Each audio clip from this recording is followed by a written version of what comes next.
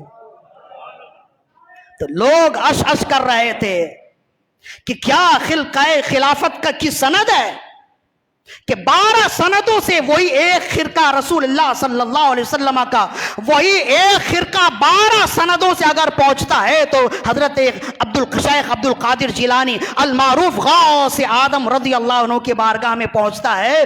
صرف 12 واسطے ہیں. ہم جس زمانے میں ہیں نا، ہم اگر خلافت کریں یا ہم اگر بیعت کریں یا ہم کسی سے بیعت ہونا تو 40 سے 43 راستے ہیں، 40 سے 43 ہاتھ پہنچتے ہیں کہ میرا ہاتھ ان کے ہاتھ میں، ان کا ہاتھ ان کے ہاتھ پر پہنچتے پہنچتے غوث اعظم رضی اللہ عنہ کے ہاتھ پر پھر وہاں تک پہنچتے ہیں. تقریباً 42 یا 43 ہاتھ آئے تب جا کر ہمارا ہاتھ براہ راست رسول اللہ تک، مولا علی تک پہنچتا ہے. کیا خوش قسمت لوگ ہیں کہ ان کا ہاتھ 40 یا 45 نہیں، 20 بھی نہیں، فقط 12 واسطوں سے رسول اللہ کے ہاتھ میں ہے. اور جو خرقہ خلافت رسول اللہ نے مولا علی کو دی تھی بعینی، وہی خرقہ خلافت ابو سعید مخزومی نے شیخ عبد القادر جیلانی کو دی، غوث اعظم دستگیر رضی اللہ عنہ کو دی. کیا یہ خوبصورت سند ہے؟ لہذا یہ مقام و مرتبہ ایسے ہی حاصل نہیں ہو جاتا. غوث اعظم رضی اللہ عنہ غوث اعظم بننے سے پہلے عبد القادر جیلانی ہی تھے، لیکن جب انہوں نے ریاضتیں کی، مجاہدات کیے، اور جب رب کا فضل شامل حال ہوا، رب کی عطا شامل حال ہوئی، تو پھر ایک وقت آیا کہ لوگوں نے انہیں غوث نہیں غوث اعظم کہا. اور پھر کیا ہی بلند مقام پائے. ایک آخری گفتگو ہے اور میں چاہتا ہوں کہ یہ گفتگو ہو جائے، وقت ہو گیا ہے. کہتے ہیں بڑا ہی بڑا مقام پایا، بڑا ہی بلند مقام پایا. آپ کے صاحبزادے، بڑے صاحبزادی ہیں، بڑے بیٹے ہیں شیخ عبد الوہاب قادری، شیخ عبد الوہاب جیلانی رحمہ اللہ. شیخ آپ کے کئی بھی بیٹے ہیں، ان بیٹوں میں سے بڑے بیٹے ہیں اور ان سے ہی زیادہ آپ کی روایت موجود ہے. شیخ عبد الوہاب جیلانی ان کا نام ہے، یہ اچھی طرح یاد رکھیے. شیخ عبد الوہاب جیلانی، اور ان کا لقب ہے قطب الہند. آپ ہندوستان آئے تھے اور ہندوستان میں ہی آپ کا مزار ہے. غوث اعظم رضی اللہ عنہ کے سب سے بڑے بیٹے کا مزار ہندوستان میں ہے، ناگپور میں، ناگور میں ہے. راجستھان کا ضلع ہے، ناگور علاقہ ہے، وہیں آپ کا مزار موجود ہے. آج کے دن تک مرجع خلائق ہے. یہ غوث اعظم رضی اللہ عنہ کے براہ راست. اور یہ واقعہ کون سے چلتے چلتے، یہ واقعہ نہیں ہے، انشاءاللہ تفصیل سے بیان کریں گے. جب خواجہ غریب نواز رضی اللہ عنہ غوث اعظم کی بارگاہ میں پہنچے تھے نا، اور جب رسول اللہ نے فرمایا تھا خواجہ غریب نواز کو تم جاؤ ہند، تو خواجہ غریب نواز مدینے سے بغداد آئے، غوث آدم رضی اللہ عنہ کی بارگاہ میں 4 مہینے 5 مہینے 3 مہینے مختلف روایات ہیں رہنے کے بعد جب جانے لگے نا تو کہنے لگے یا عبد القادر، اے غوث آدم، رسول اللہ صلی اللہ علیہ وسلم نے مجھے حکم دیا ہے کہ میں ہند جاؤں، لہذا میں تنہا کیسے کام کروں گا، آپ میرے ساتھ چلیں۔ آپ نے فرمایا جیسے رسول اللہ نے تمہیں وہاں کی ذمہ داری دی ہے، رسول اللہ نے مجھے بغداد کی ذمہ داری دی ہے، میں اپنی ذمہ داری چھوڑ کر تو جا نہیں سکتا۔ تو پھر کہنے لگے میں اکیلا تنہا کیسے کام کروں گا؟ تو کہنے لگے کہ میں اپنا ہم نشین تمہیں دیتا ہوں، میں اپنا جانشین تمہیں دیتا ہوں، میں تمہیں اپنا عکس دیتا ہوں۔ اپنے بڑے بیٹے شیخ عبد الوہاب کو بلایا اور حضرت خواجہ غریب نواز رحمہ اللہ کے ہاتھ پر ہاتھ دیے اور فرمایا یہ میرا بیٹا ہے، جہاں پہ بھی میری ضرورت پڑے اس سے کہنا یہ ضرورت پوری کرے گا۔ تو یہ ساتھ ساتھ تھے۔ وہ جو جادوگر کا واقعہ آتا ہے نا کہ کھڑا اوپر تھا اور سر پر پڑتا تو وہ نیچے آیا، اور جب نیچے آیا تو خواجہ صاحب کا مرید بن گیا، تو وہ جو چپل تھی وہ چپل حضرت عبد الوہاب کی تھی، اور اصل میں وہ جو جوتی تھی وہ شیخ عبد القادر جیلانی کی تھی۔ یہ ایک طویل واقعہ ہے، انشاءاللہ ہم کبھی گفتگو کریں گے، یہ ایک تاریخی روایت ہے اور ایک تحقیقی گفتگو ہے، انشاءاللہ اس پر ہم گفتگو کریں گے۔ بہرحال تو ان کا مدار حضرت عبد الوہاب جیلانی رحمہ اللہ جو حضرت غوث آدم رضی اللہ عنہ کے بیٹے ہیں، ان کا مدار ادھر ہے، راجستھان میں، ہندوستان میں ہے، ناگور علاقہ۔ ناگور علاقہ تو ویسے بھی بہت مشہور ہے، خواجہ صاحب کے خلیفہ ہیں شیخ حمید الدین ناگوری رحمہ اللہ، ان کے نام سے ناگور علاقہ بہت زیادہ مشہور ہے۔ ہمارے ہاں اکثر جو دودھ کی دکان ہوتی ہے وہاں ناگوری لکھا ہوتا ہے تو ان کی نسبت وہیں سے ہوتی ہے۔ تو بہرحال تو حضرت عبد الوہاب رحمہ اللہ فرماتے ہیں مختلف بلاد اسلام میں گئے، علوم دینیہ حاصل کیا، اب جب آئے تو آنے کے بعد بڑا علم پا لیا، تو اپنے والد گرامی حضرت شیخ عبد القادر جیلانی رضی اللہ عنہ فرمانے لگے کہ آج آپ تو ہمیشہ ہی گفتگو کرتے ہیں، تقریر کرتے ہیں، بیان کرتے ہیں اپنے مریدین میں، چاہنے والوں میں، آج میں بیان کروں گا، آپ کے سامنے بیان کرنا چاہتا ہوں۔ آپ نے فرمایا بڑی خوشی کی بات ہے، تم بیان کرو۔ تو اب کہتے ہیں کہ حضرت غوث آدم رضی اللہ عنہ کی محفل میں ایسا نہیں ہوتا تھا کہ یہ چند افراد ہی بیٹھے ہیں یا چند 100 افراد بیٹھے ہیں، بلا مبالغہ ہزاروں ہزار لوگ ہر محفل میں ہوتے تھے۔ صرف 400 تو وہ علماء بیٹھے ہوتے تھے جو غوث آدم کے ایک ایک فرمان کو لکھ رہے ہوتے تھے، ایک ایک فرمان کو۔ یہ سب صرف کہانی کی بات نہیں ہے، کتابوں میں سندن موجود ہے۔ 400 افراد جو علماء ہوتے تھے وہ سامنے ہماری مسجد میں بھی ہو سکتا ہے کہ 400 افراد اتنے نہ ہوں، تو 400 افراد بیٹھے ہوتے جو کاغذ قلم لے کر غوث آدم کے ملفوظات لکھ رہے ہوتے تھے۔ اب بتائیں علماء اتنے ہوتے ہوں گے پھر حاضرین کتنے ہو؟ بڑا مجمع لگا ہے، اور حضرت شیخ عبد الوہاب جیلانی رحمہ اللہ جو آپ کے بیٹے ہیں، بہت شوق ہے، اب کھڑے ہوئے گفتگو کرنے لگے، بڑی علمی گفتگو کی، لیکن دیکھتے حیرت کرتے ہیں کہ لوگوں میں کوئی اثر نہ ہوا، کوئی اثر نہ ہوا۔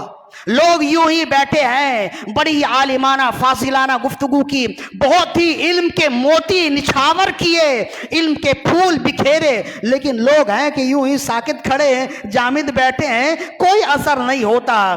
تو افسوس بھی ہوا، دل میں عجیب سی بات ہوئی کہ نہ جانے لوگوں کو میری بات سمجھ نہ آئی، نہ جانے کیا ہوا۔ بہرحال اپنا بیان ختم کیا، اور بہرحال آپ کے جو والد گرامی تھے حضرت غوث آدم رضی اللہ عنہ، انہوں نے تو بہرحال انہیں تسلی دینی تھی، تسلی دی، اور بہت ہی ان کی حوصلہ افزائی کی۔ حوصلہ افزائی کرنے کے بعد بیٹھے۔ اب کہتے ہیں غوث آدم رضی اللہ عنہ ممبر پر بیٹھے، اور ممبر پر بیٹھنے کے بعد حمد و ثنا کے بعد صرف فرمایا کنت امشی صائمن، میرا کل روزہ تھا۔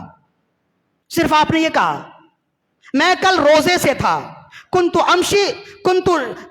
امشی صائمن، میں کل روزے سے تھا۔ صرف یہی جملہ کہنا تھا، پورا مجمع دھاڑے مار کر رونے لگا۔ تو کہتے ہیں یہ کیا اثر تھا ان کی زبان پہ کہ کوئی ایسی بات بھی نہیں جس میں رونا آئے۔ میں نے گھنٹوں تقریر کی اور عالمانہ فاضلانہ گفتگو کی، لوگوں پر کوئی اثر نہ ہوا۔ غوث آدم ممبر پر بیٹھے اور صرف فرمایا میں کل روزے سے تھا، تو پورا مجمع دھاڑے مار کر رونے لگا۔ عجیب بات تھی، جب گفتگو ختم ہوئی تو بیٹے نے باپ سے پوچھا کہ میں نے عالمانہ فاضلانہ گفتگو کی، کوئی اثر نہ ہوا، آپ نے صرف کہا کل میں روزے سے تھا، تو پورا مجمع رونے لگا، اتنا اثر زبان پر یہ کیسے آیا؟ فرمایا بیٹے تم اپنی مرضی سے بولتے ہو، اور میں اس وقت تک بولتا نہیں جب تک میرا رب مجھے کہتا ایسا نہیں ہے کہ عبد القادر تم بولو بات سنی جائے گی، تو تم اپنی مرضی سے بولتے ہو، اس لیے اثر پذیری نہیں ہوتی، اور میں رب کی عطا سے بولتا ہوں، رب کے حکم سے بولتا ہوں، جو بولوں کانوں کے راستوں سے دل میں اتر جاتے ہیں۔ تو یہ کب ہوتا ہے؟ یہ اس وقت ہوتا ہے جب بندہ ولی کامل ہوتا ہے، واصل باللہ ہوتا ہے۔ بس میرا پیغام کیا ہے؟ پیغام بہت تھے، وقت زیادہ ہو گیا۔ میرا پیغام یہ ہے، ایک پیغام یہ ہے، غوث اعظم رضی اللہ عنہ کی پوری زندگی سے ہمیں جہاں اور بہت سے پیغام ملتے ہیں، ایک پیغام یہ ملتا ہے، کبھی بھی تنگیوں میں نا امید نہیں ہونی چاہیے۔ کتنی ہی پریشانی آ جائے، کتنی تنگی آ جائے، کتنے ہی مصائب و آلام آ جائے، غوث اعظم رضی اللہ عنہ کا طریقہ اور رسول اللہ صلی اللہ علیہ وسلم کا فرمان اور رب عز و رب اکبر کا یہ فرمان ہے کہ جو اہل اللہ ہوتے ہیں، جو واقعی اللہ کے بندے ہوتے ہیں، جو واقعی رسول اللہ کے امتی ہیں، جو واقعی شیخ عبد القادر جیلانی رضی اللہ عنہ کے ماننے والے ہیں، وہ کبھی تنگیوں میں پریشان نہیں ہوتے، اس لیے کہ ان کے پاس اللہ کا فرمان، رسول اللہ کا فرمان، غوث اعظم رضی اللہ عنہ کی پوری سیرت موجود ہے، اور وہ کیا ہے؟ فَإِنَّ مَعَ الْعُسْرِ يُسْرًا إِنَّ مَعَ الْعُسْرِ يُسْرًا۔ بے شک ہر تنگی کے ساتھ آسانی ہے، بے شک ہر تنگی کے ساتھ آسانی ہے۔ ایک فرمان، ایک پیغام ہو گیا، اور دوسرا پیغام یہ ہے، آپ دیکھیں غوث اعظم رضی اللہ عنہ کی زندگی کی تھوڑی سی جھلکی ہم نے دکھائی، دل میں کتنا وقار جاگ گیا، کتنی عظمت، کیسے عظمتوں کا پہاڑ دل میں ان کے لیے ہو گیا۔ یہی وجہ ہے کہ جو علماء اہل سنت ہوتے ہیں اور جو عوام اہل سنت ہوتے ہیں، جب اولیاء کاملین کا نام آتا ہے نا تو ادب سے لیتے ہیں، احترام سے لیتے ہیں، اس وجہ سے کہ وہ جانتے ہیں کہ یہ ولی کامل ایک رات میں نہیں بن گئے، بلکہ ان کی مجاہدات ہیں، ان کی ریاضتیں ہیں، اور جو جانتا نہیں ہے ان کے لیے تو غوث اعظم عبد القادر جیلانی رضی اللہ عنہ اور عام بندوں میں کوئی فرق نہیں ہے۔ تو اب اس میں ناراض ہونے کی ضرورت نہیں ہے، غصہ کھانے کی ضرورت نہیں ہے۔ کوئی اگر حضرت عبد القادر جیلانی رضی اللہ عنہ کی بارگاہ میں حسن عقیدت پیش کرے، اچھے القاب سے انہیں یاد کرے، سمجھ جائیے کہ یہ جانتا ہے۔ اور اگر کوئی شیخ عبد القادر جیلانی رضی اللہ عنہ کی بارگاہ میں برے الفاظ پیش کرے، انگشت نمائی کرے یا برے القاب سے آپ کو نوازے، تو آپ سمجھ جائیے کہ قصور اس کا نہیں ہے، یہ جانتا ہی نہیں ہے کہ شیخ عبد القادر کس ولی کامل کا نام ہے، کس کا نام ہے۔ رب ذوالجلال سے دعا ہے کہ رب ذوالجلال زندگی بھر ہمیں عقیدت مندوں میں رکھے، ان لوگوں میں ہمارا شمار فرمائے جو شیخ عبد القادر جیلانی رضی اللہ عنہ کے سچے ماننے والوں میں ہیں۔ اللہ تعالیٰ سے دعا ہے کہ رب ذوالجلال ہماری آج کی حاضری اپنے بارگاہ میں قبول و مقبول فرمائے۔ وما علینا الا البلاغ المبین۔